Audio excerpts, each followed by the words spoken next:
It's been a long time since I've done one of these stories about King GNOME, and I'm a little bit rusty because I'm quite cold, and also it's snowing today, which I'm sure you're all having a lovely time playing in the snow. Anyway, we're going to get started. I'm not sure how it's going to go, but we'll just see what happens. Are you ready? So we've got my special suitcase with all the magical things inside. And I'm going to open it up and see who we've got for you today. Let's have a look. We're getting them all out. They're a little bit stiff because they've been in the suitcase for a long time.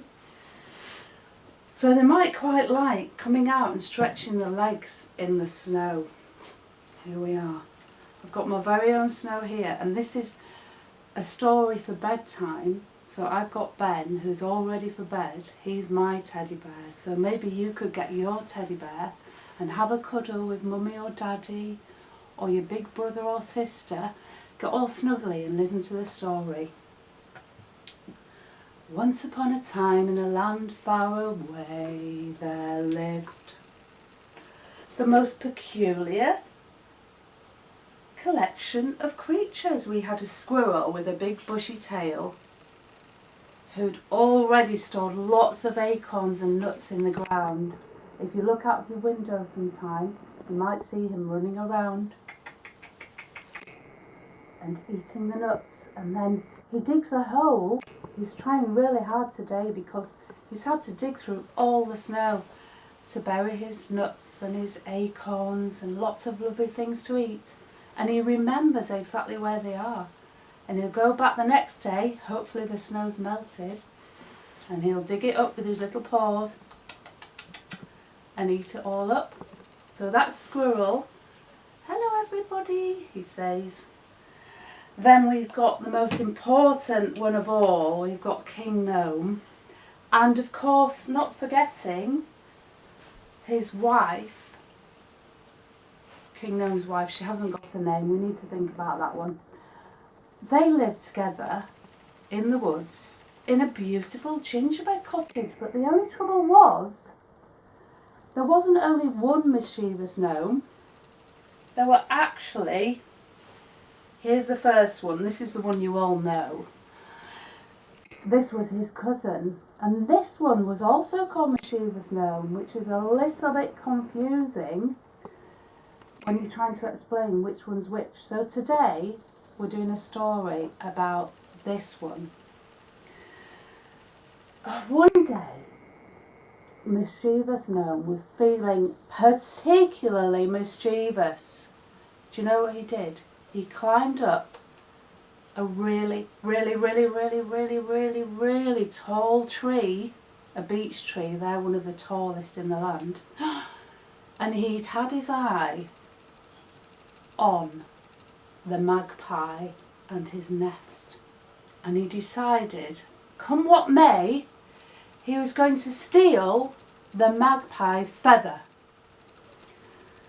Do you know, King GNOME found out about this because he knew everything that was going on around him. He was so just wise and worldly wise, and he had the wise old owl and other wise in the tree who would watch what was going on with his big eyes and go back and tell him, I've forgotten to get Owl out, I'll have to get him out later. So King GNOME knew exactly what had been going on without even having to look at mischievous gnome's feather, and it wasn't his feather, it was the magpie's feather. So he actually, whilst he was halfway up the tree, said, excuse me, I'm very disappointed. I've heard from my friend Wise Owl that you've been stealing his feather from the nest, and I'm not very happy about it. You should have asked. Oh, well, said mischievous gnome, I'm not really sorry. Well, I'm awfully sorry, but he wasn't really sorry.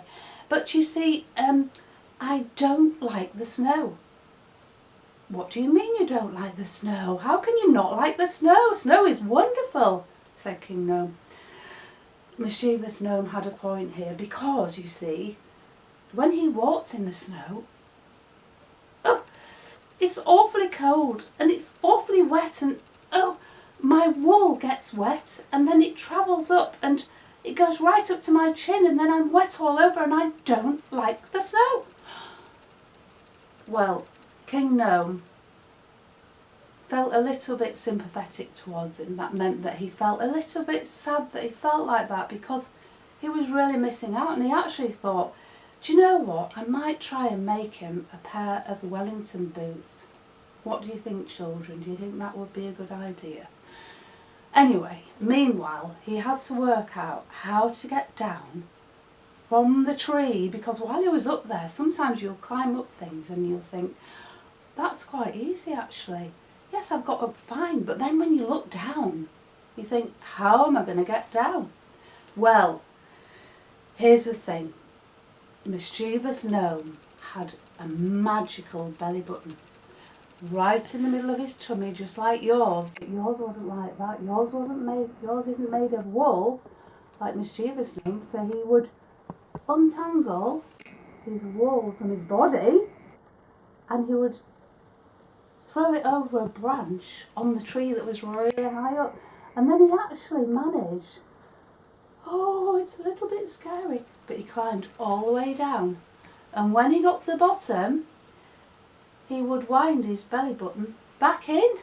So that's a magical power that even his cousin, Mischievous Gnome, doesn't have. Well, by the time he got to the bottom, he'd completely forgotten that he'd stolen the feather. So what did he have to do? You guessed it. Mischievous Gnome, you must go right up the tree and put the feather back, and then you can come back down again. So sure enough, he climbed up. Well, it's better than being in the snow, he thought. My feet are drying off, so it's okay. So he climbed right up. He put the feather back in the nest, like that. And then he wound his belly button out, swung down the wall, got to the bottom. Oh, what a relief, he said. And sure enough, you guessed it, King Gnome and his wife said, well, you've done really well. You listened to exactly what I asked you to do. Magpie's happy, I'm happy, so you may join us for some apple pie with cream from our friend the cow, and we'll sit by the fire, and when we've eaten our apple pie, we'll go to bed and fall fast asleep. So they went inside the cottage. King Gnome had a little bit of a job getting his hat in there, but he managed it. They ate their apple pie.